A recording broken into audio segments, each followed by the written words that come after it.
Equivalent fractions.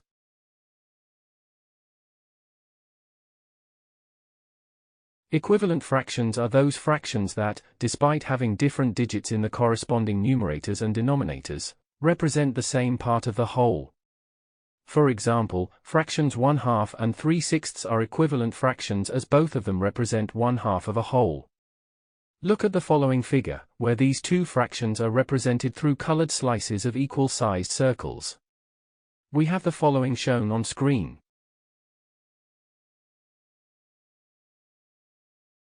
Example. Identify the equivalent fractions in the list shown in the following on screen.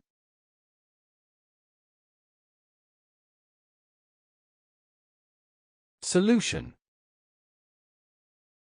In this question, there are basically two types of fractions: A, fractions that represent 1/4 of a whole, and B, fractions that represent half of a whole.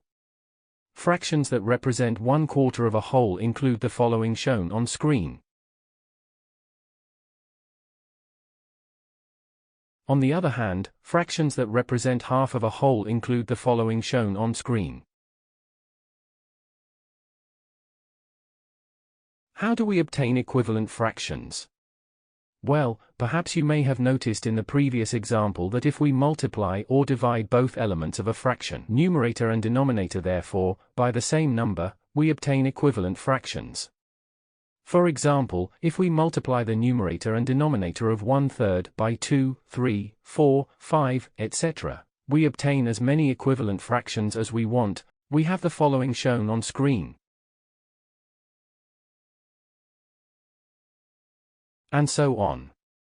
We can also apply division to obtain equivalent fractions, as said earlier. Thus, we can find a number of equivalent fractions to 48/72 by dividing both 48 and 72 by common factors, as shown in the following on screen. That is all for lesson 3.1.3. To continue this tutorial, please watch 3.1.4. Simplifying fractions. Thank you for watching. Make sure to like and subscribe to keep up to date with new videos. For more information, calculators, and tutorials, please visit www.icalculator.info.